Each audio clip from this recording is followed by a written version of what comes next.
A super popular girl from my school was standing in front of me with her legs stuck in the gutter. But after talking with her, she was worried about going to her work smelling like a gutter. So I said she can go back to her home and change before heading to her work, but her work starts in 1 hour, and also her home is 1 hour away. So there's no way she can make it in time. After hearing it, he suddenly suggests her to come to his apartment and have a bath in his shower. But hearing it, she got her guard up and was about to deny his invite. But when he said his apartment is nearby, she quickly accepted his invite. Afterwards, in his apartment, he was panicking because he is a loner and both of their world is completely different. Also, that beautiful girl is currently taking a bath in his apartment, so it's natural for him to panic. All of a sudden, she comes out of the bathroom, which made him to blush really hard. Afterwards, she says thanks to him because she even lended her his clothes. Meanwhile, he quickly hands her a paper bag where her school uniform was inside. And he goes on by asking her to drop it in the cleaning shop while she head to her work. Hearing this made her to blush in happiness.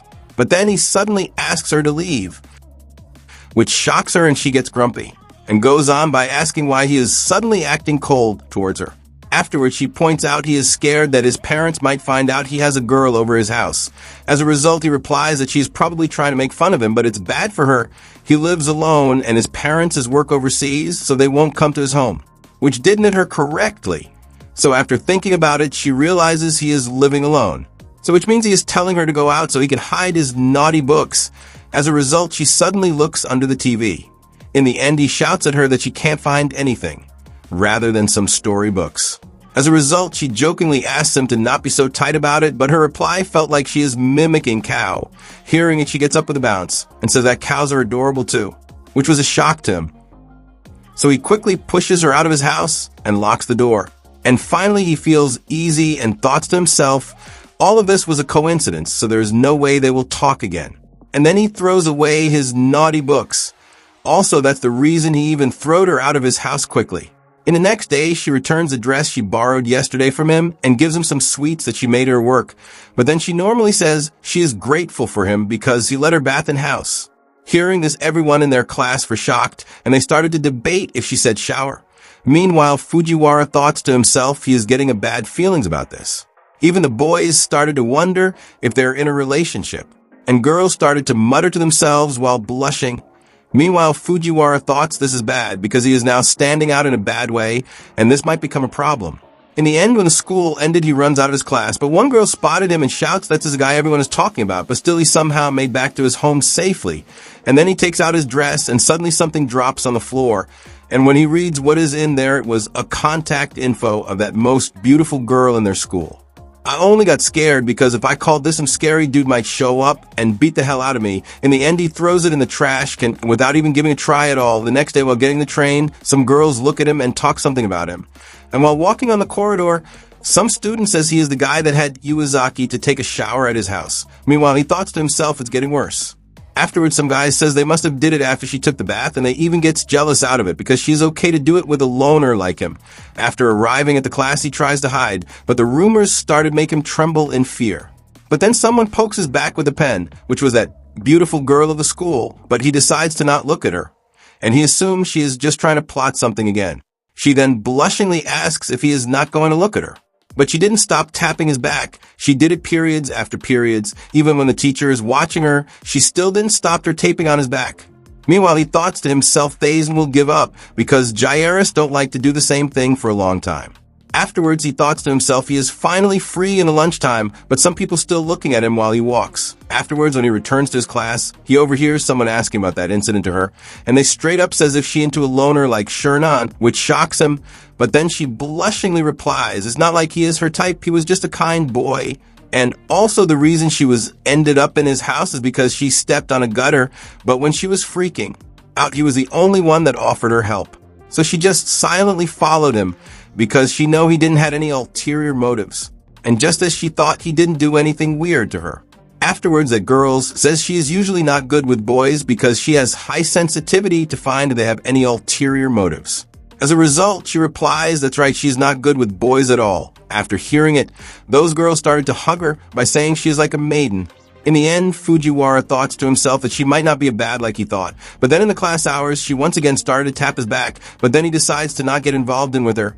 As a result, in the next day, he didn't even look at her. And the same goes for the next day, in that he straight up ignored her for 3 days. After getting fed up with it, he annoyingly looks back and asks her on what is her problem, but then she looks at him while blushing.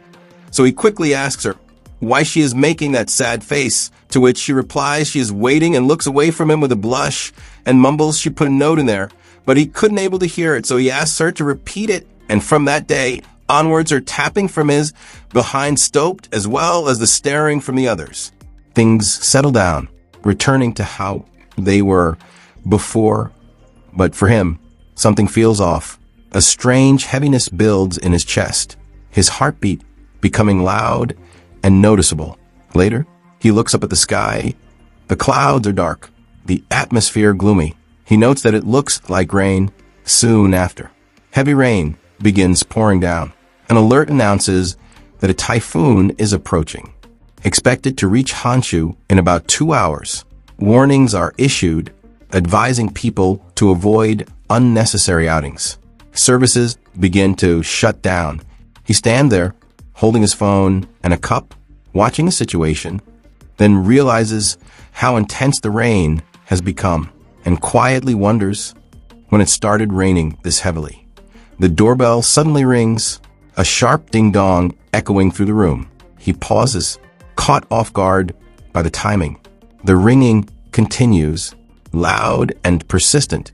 He casually comments on the typhoon chatter, brushing it off as nonsense, then glances at the clock.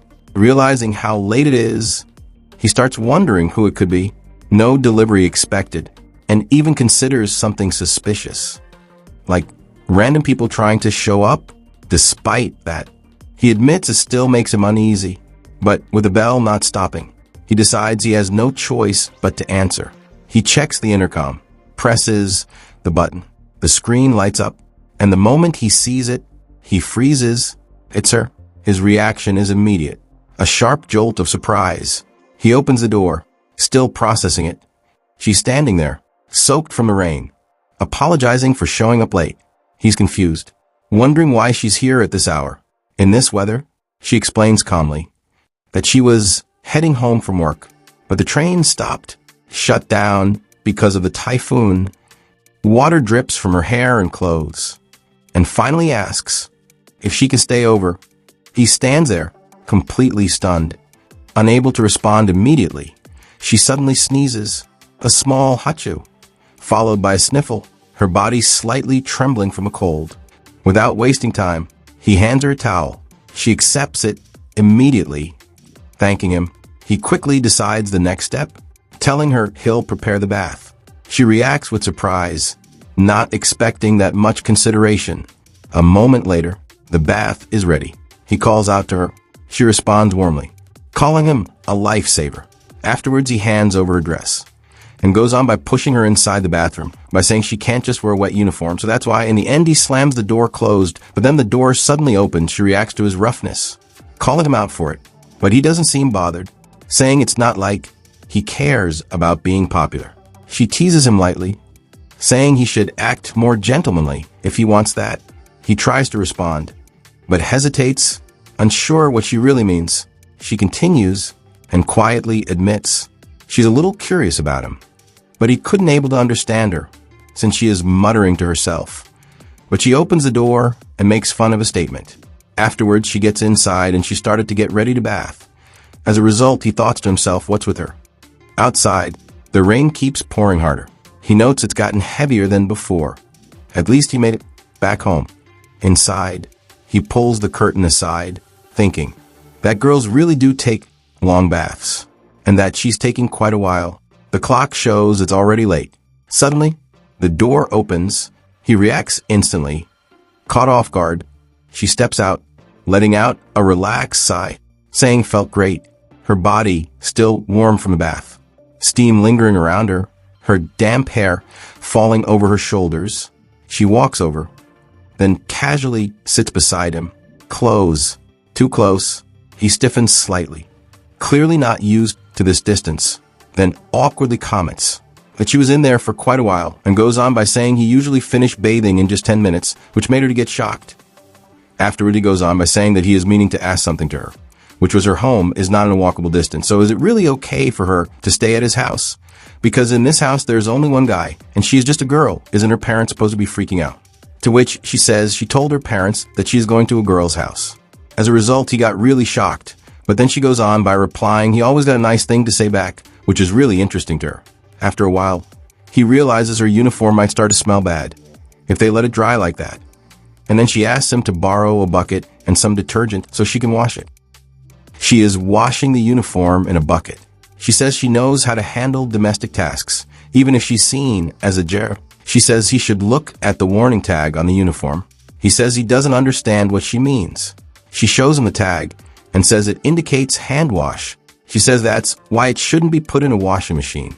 She says his assumption about gyro is just a stereotype. She says it confidently. He reacts with surprise. She says it playfully, taking the lead in the moment. He says he's sorry for jumping to conclusions. He says that you can usually tell things like that from nails. She looks at her hands and says her nails are normal. He says he doesn't really see the connection. She says she understands what he meant. He says she now seems like someone who has her life together. He says that's how he sees her now. She says talking to him is more fun, and she even thanks him for that.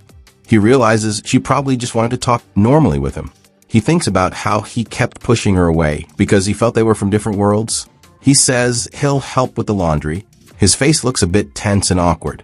She notices his expression and asks what's wrong. She gestures with both hands, slightly concerned.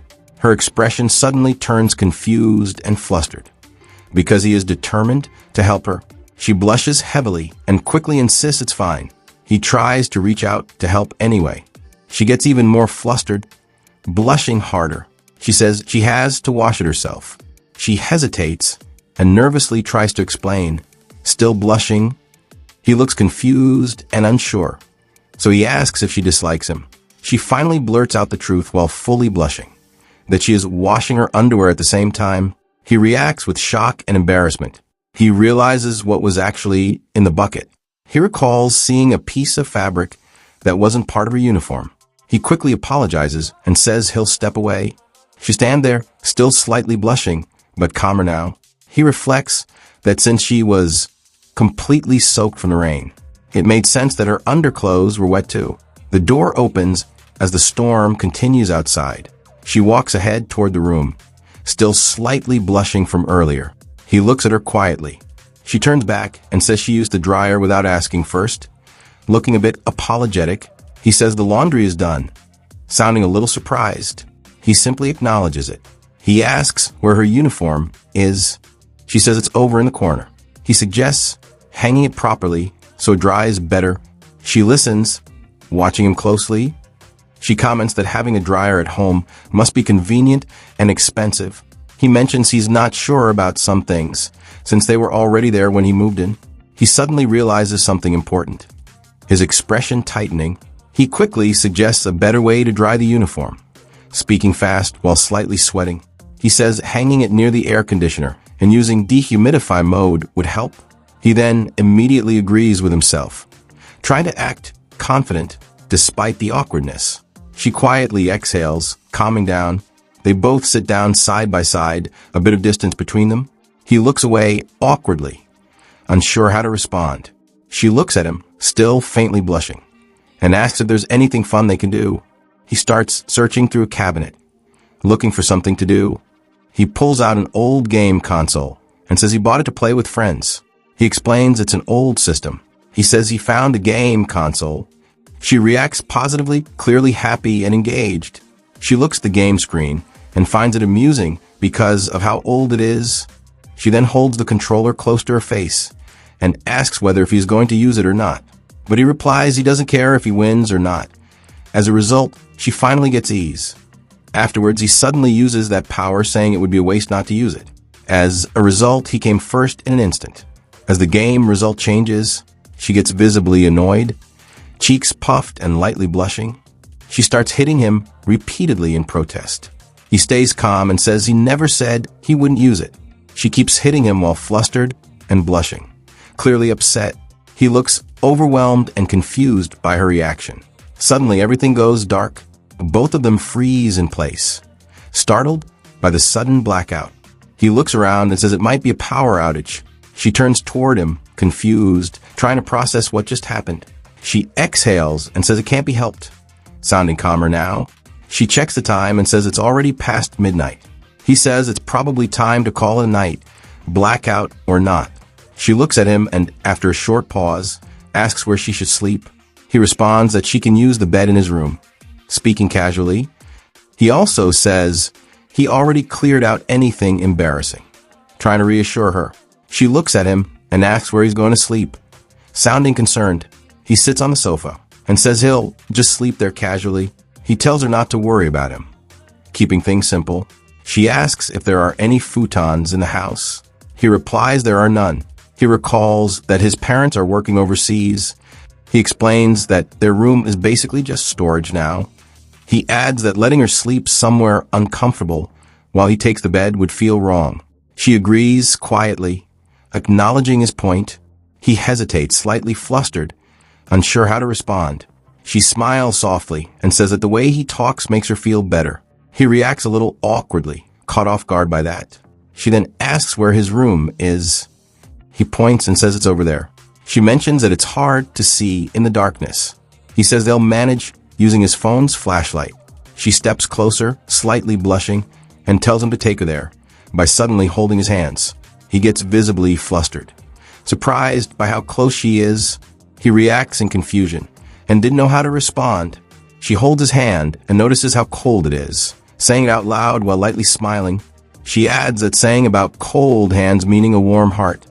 Teasing him a little, he reacts flustered and quickly says it's just a superstition, clearly embarrassed. She smiles calmly and says it's not just a superstition. Sounding confident, she turns slightly smiling and asks if that proves she's kind, almost playful. Afterwards, he suddenly thanks her. But this almost grossed her out. She leans in a little, slightly blushing, and asks why he's suddenly thanking her. He looks away slightly, a bit flustered, and says she really is kind. She, still blushing lightly, teases him by saying sweet talk won't get him anything. He lowers his gaze and says that's not the reason he said it. He explains, even though he kept his distance before, she still treated him normally. She looks at him, slightly surprised and a little flustered by his words. He continues and says he thinks she might be the kindest girl in the world. She freezes for a moment. He then gently takes the lead and says he'll show her to his room. They start walking together, still holding hands. He warns her to watch her step while guiding her. She squeezes his hand slightly. He notices and asks if she's scared. She quickly denies it. A bit flustered, he then points out where the bed is. She suddenly pulls away and says goodnight, rushing off. He stands there confused by what just happened. He wonders if he did something wrong. He hears movement inside and gets concerned. He rushes to the door and calls out. He opens it and freezes. She's under the blanket, clearly flustered, hiding herself. Because of the words he said, he hesitates, thinking it's probably fine. He calls out to her softly. No response, just silence. He gets confused but doesn't push further. He decides to leave her be. He thinks about watching something, then gives up and goes to rest. She lies under the blanket, fully blushing, unable to calm down, staying quiet. She repeatedly bonks his head to wake him up. He finally wakes, holding his forehead in pain. She casually stands there, still holding the ladle, unfazed. He complains, while she smugly says he's finally awake. She says it's his fault for not waking up. He notices the smell of food. He sees breakfast laid out in front of him. Confused, she says she made breakfast.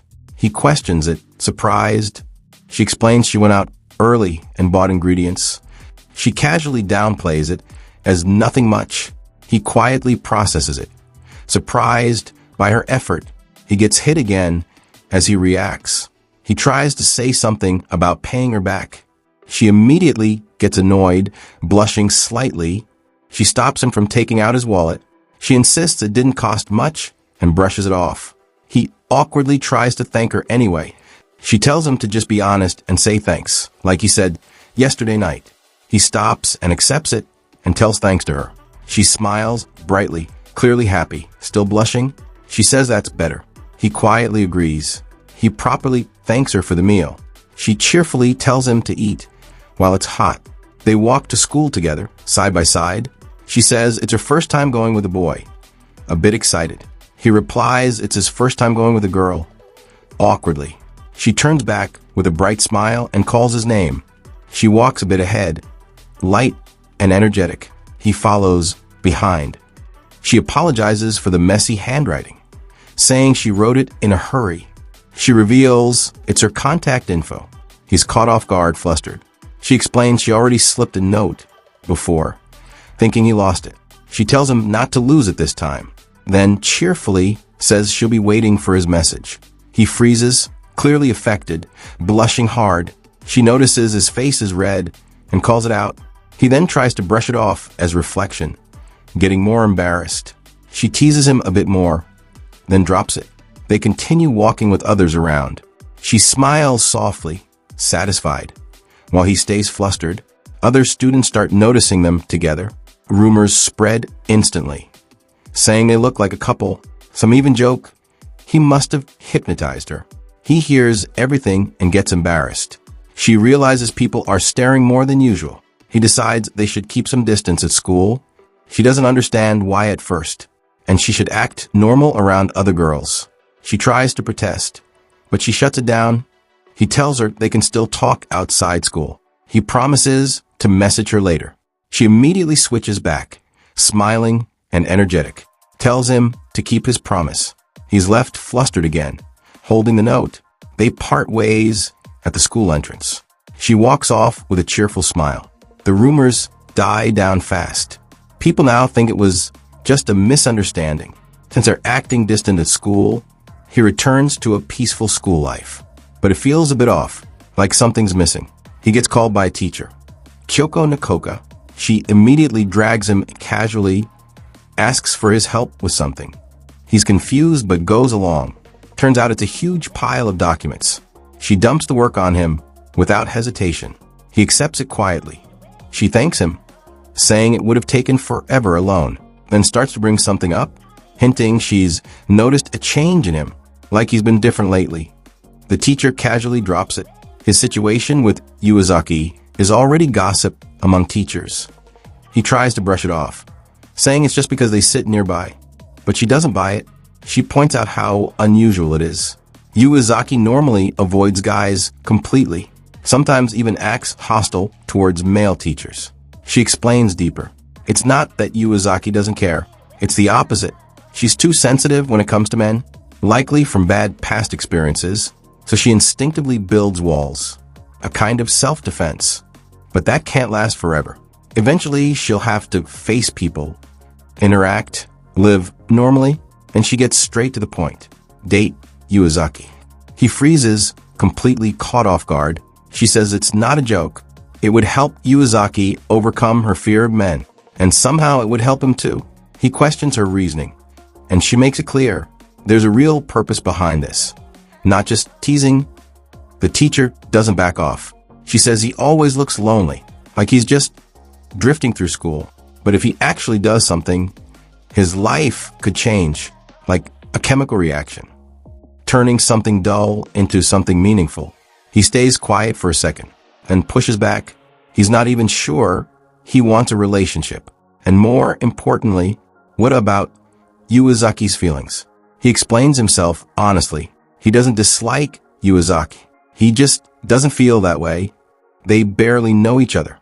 But the teacher shuts that down immediately, saying it's virgin boys thinking, and goes on by saying, feelings aren't something you calculate. The more genuine you start to like someone, the harder it is to explain why. If you can clearly list reasons, then it's shallow. Just liking someone for a reason, not for who they are. He's conflicted.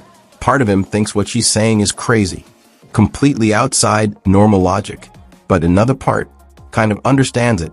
He even tries to snap himself out of it, not wanting to be influenced, while she just playfully doubles down, telling him to stop overthinking and become the wolf. Meanwhile, he's already mentally exhausted from all this. Collapsing onto his bed like he's done for the day, he remembers he did promise her this morning. So now he's stuck staring at his phone, overthinking something as simple as a first message, even remembering the teacher's words about a chemical reaction. He hesitates, taps, stops, then finally just sends something, telling himself not to overthink it. For now, just adding her is enough. One message, and he's already drained, like it took everything out of him. He tosses the phone aside to relax. But then, notification. He freezes, picks it up again. She replied already? It is Yuazaki. And wait too fast. She was literally waiting. Her messages come flooding in. She thanks him for keeping his promise, admits she was nervous waiting for his message, even teases him a little for sending something so plain, and he completely panics. Everything's moving way too fast for him to process. He tries to fix the situation, sending a proper, polite message, basically apologizing in advance, saying he's new to this might be slow. Meanwhile, she replies instantly, casually, RLY? Gotcha. And he just freezes. He can't keep up. Even starts analyzing abbreviations like it's homework. Then awkwardly asks her to just use normal Japanese, completely exposing how out of place he feels in this kind of interaction. Then things escalate fast. She casually suggests Sunday, and before he fully processes it, can I come to your place? He physically flinches. His brain immediately jumps to the wrong conclusion. Isn't this weird? But she clarifies, she just wants to practice making sweets. Simple, innocent reason. And just like that, the tension drops. He agrees, still unsure of himself. She thanks him, ends the convo naturally, while he's left sitting there like he just survived something intense. Night settles. He reflects quietly, thinking it all somehow worked out, even though he was anxious the whole time. And then, back at school, everything looks normal again. But she glances at him. It's Sunday, and he arrives at the station. The atmosphere is normal, but for him, it's clearly an important moment. He spots her getting off the train and calls out to her. They greet each other. She apologizes for making him wait, but he says he just got there, so it's fine. Their interaction feels more natural than before, less awkward compared to their texting. She teases him a bit about getting used to messaging, showing she noticed his effort. Then her tone shifts slightly. She hesitates and starts to explain something. A small girl appears beside her. She explains that when she was leaving home, the girl insisted on coming along. The boy is caught off guard and starts to wonder who the child is. He jumps to the worst possible conclusion and asks if the girl is her child. She immediately shuts it down, clearly flustered, and goes on by saying there is no way she can have kid in this age at her age. In the end, she panickingly asks him to forget what she just said.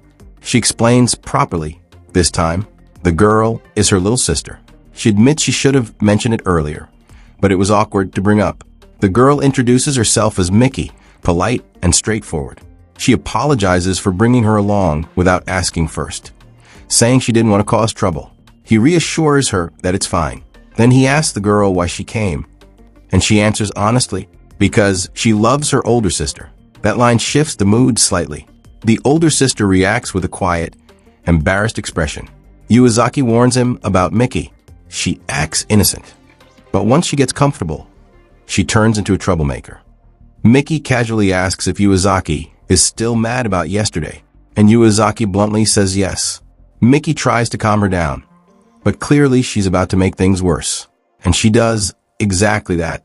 Mickey blurts out something completely unfiltered and embarrassing, which was 2 melons fitted perfectly on Ibra.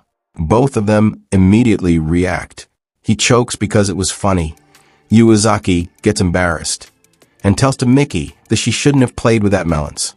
Meanwhile, he hears everything. They move aside, still arguing.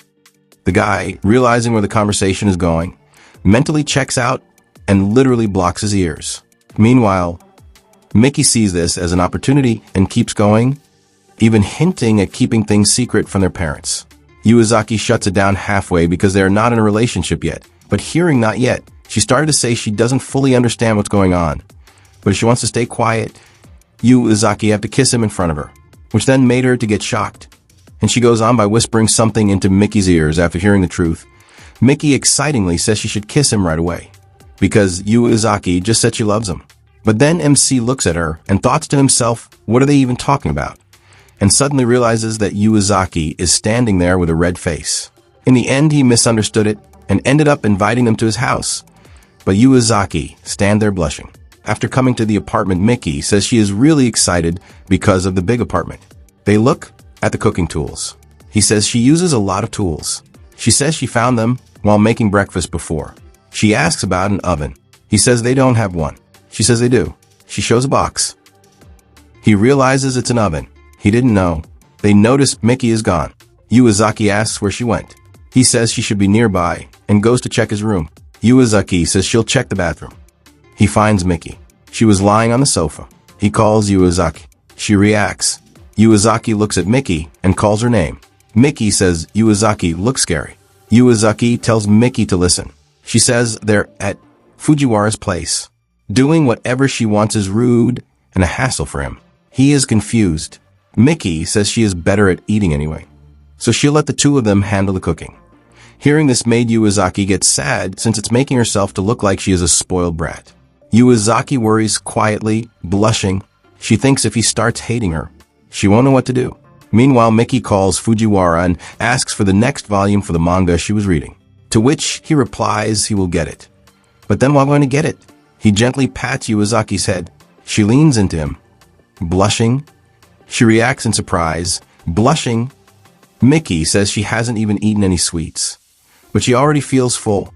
After realizing what he just did, he suddenly tries to change the topic and says he forgot to buy what are the ingredients that is needed to do the sweets. So to get it, they have to visit the shop. After coming to the shop, she tells Miki to behave. Please. Miki looks smug. She says the mood was nice back there. She asks if something happened. She realizes, blushing. She says he got upset because of Miki. Then he patted her head. She asks if she didn't do that on purpose. She says that was the plan all along. Miki says now's her chance to strike. She says he almost fell in love with her when he patted her head. She says that's good news. She tells her to fake an accident and go for a kiss. She says momentum is key, don't be scared, which then made her to blush. Miki asks for money for games. She says she's going to disappear into the arcade. She asks if Miki is enjoying this too much. She says if she takes too long to decide, Oniai-chan might get annoyed. She says he might start to dislike him, so he should make up his mind quickly. She looks down while blushing. She says beating around the bush isn't her style. She says she's made up her mind. She says she's seriously going for it. He says the baking supplies store is upstairs. Miki says she'll wait at the arcade and leave the two of them alone, which made Yuazaki to get worried whether if Miki will be alright. But Miki says that it's close by and there are lots of people around, she should be fine, and goes on by asking for money. As a result, she gives him 500 yen, to which Miki replies she can't play anything with that, because that money is too low. Miki then gets sad. Seeing it, MC decides to give Miki another 500 yen. As a result, Miki gets really happy. She thanks him. He says she has 1,000 yen now, so she can play longer. She says as thanks, she'll tell him a little secret. She whispers that Wani-chan is a bit of a klutz. She says she sometimes misses a step on the stairs. She tells him to make sure he's there to catch her if that happens. She says she thinks it'll happen today. She says he didn't have to give her money, or she'll think she can always get her way by throwing a tantrum. He is confused. She says she's going to play now and leaves. And then he goes on by saying kids like to play when they're out, so just let it slide today. She says she can totally picture him after he gets married. She says he'd be a kind papa. He imagines being called papa. She says he'll spoil his kids. He asks if she really thinks so. He says he can't even imagine getting a girlfriend, let alone getting married. Plus, he is a loner, so he can't even get a girl. She blushes and says he did meet a girl. She says there are people like that who still get married. She says like one who's near him right now, while blushing really hard. He says there is, or maybe there isn't. He says, yeah, that's exactly it. She asks if there is or there isn't, blushing. He says they got all the ingredients. She says, well, blushing. He says both the elevator and escalator are jam-packed. He says they have to go pick up Miki. He says the floor indicator hasn't budged. Must be because it's Sunday. She fidgets, blushing. He says, guess there's no choice. He says, then let's head up. He asks if the arcade is on the second floor. She says they should use the stairs. After getting on the stairs, her foot slips on the step. She loses balance and panics, saying she's about to fall. While he notices and gasps in shock, she stumbles forward toward him, and he urgently shouts for her to watch out. As he reaches out, they collide mid-fall. His arms instinctively move to catch her, but both lose balance, and they crash down together onto the ground. She ends up on top of him, both of them kissed. He freezes in shock. Unable to process what just happened, she pulls back, still embarrassed and flustered. But someone says they have been waiting for a long time. She's on top of him after the fall, both flushed. While the other girl checks if he's okay, her eyes tremble overwhelmed. Then she leans in and kisses him again, this time intentionally. While he freezes in shock, blushing hard, he sits stunned, touching his lips, unable to process it. While she looks away, embarrassed but admitting it happened, they face each other, both red and tense. Realizing what it means, she gathers courage, says she'll call him by his first name because distance feels wrong. Then, flustered but determined, she confesses she likes him and asks for his answer while he stands there, completely overwhelmed, blushing, speechless. She lowers her head, flustered and unable to hide it, admitting she couldn't hold herself back. He sits there still shaken, blushing and confused, asking why him, while she notices he can't even respond properly yet. She leans in still red, saying it's hard to explain, but she thought he was a nice guy. When he hesitates, she suddenly snaps, embarrassed and emotional, insisting her confession was serious and took courage, not something said on impulse. She shyly mentions the sweetness of the kiss, hinting at the moment lingering, and asks him how it felt, sitting across from him on the stairs, watching him closely. He admits it felt sweet too, still flustered. And when he calls her by her last name, she immediately reacts, flustered and annoyed, grabbing his face and forcing him to use her first name. Nearby, Mickey casually drinks, observing everything with amusement. She then stands, regaining composure, saying she just wanted to express her feelings and won't force anything, even if it hurts her. But her face softens again, admitting she might cry, yet she'll accept it and won't cling to him, while he watches her, still blushing and shaken, not knowing how to respond. Then a loaf being sliced neatly on a board, calm after all the tension. Back inside, she leans close and whispers, still blushing, while Mickey reminds her she's the one who pushed for bold action, teasing that she actually went all the way. She snaps back flustered and defensive, insisting that wasn't the plan. It was only supposed to be about the kiss, not a full confession, while he sits nearby, silently eating, still out of it. Mickey then sighs, calling her clueless, and explains she overdid it, saying he basically short-circuited from the intensity. She pauses, thinking her expression softening, realizing maybe that reaction means he does feel something, even if he couldn't respond. Afterwards, they says thanks to him for letting them get out on the station. She then says bye to him while calling his first name. Afterwards, they safely gets on the train, but then he sits in the chair at the train station and thoughts to himself that they kissed, and she said she likes him.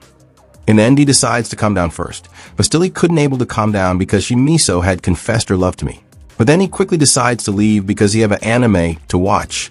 All of a sudden, he realizes there is a message that came from her, which was her saying she won't pressure him until he gives her his answer.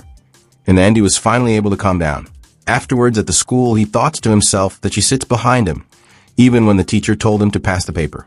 He didn't even look at her once, as if their friendship is drifting to strangers again. Afterwards, he looks at the window and gets shocked because she is sitting behind him with sad face, and goes on by thinking he doesn't want to see her sad face, but rather her smiling and laughing face. As a result, he finally realizes the truth, that he had been a loner for a long time, that he developed a habit to run away from problems. While muttering to himself he is a bad person, he takes his phone and messages her.